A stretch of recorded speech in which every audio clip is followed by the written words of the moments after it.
Hi all. In today's session, we are going to learn one of key aspects of building dynamic and interactive React applications, making API calls.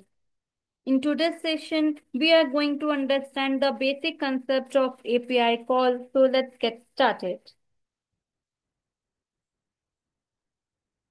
What is API call and what is the need of API call? API call refers to the process of making a request to a web server to retrieve or send data. API calls in React are fundamental for several reasons. React applications often need to fetch data from external sources such as database or third-party APIs to display dynamic content. API calls allow your React app to communicate with these external services to retrieve or send data. API calls can help components interact with each other by fetching the data that multiple components might need, ensuring a consistent and up-to-date data flow across your application.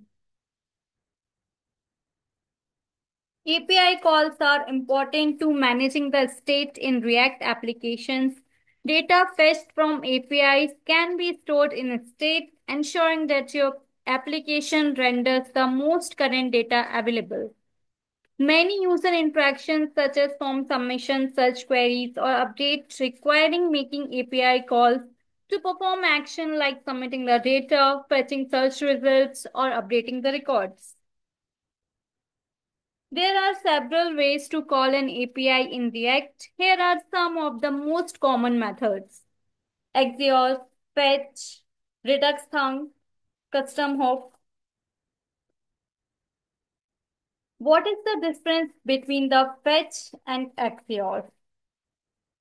Before performing the API call using the fetch, Axios, or other method, we are going to learn the difference between the fetch and Axios. The fetch API is a built-in JavaScript feature that simplifies API calls, eliminating the need for any additional library installation.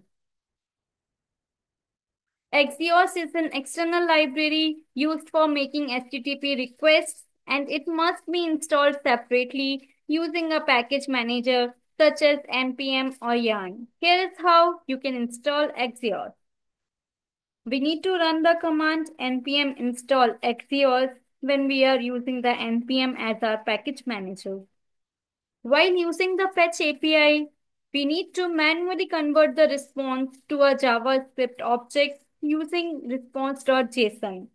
However, Axios simplifies this by converting the response to a JavaScript object, allowing direct access to the data.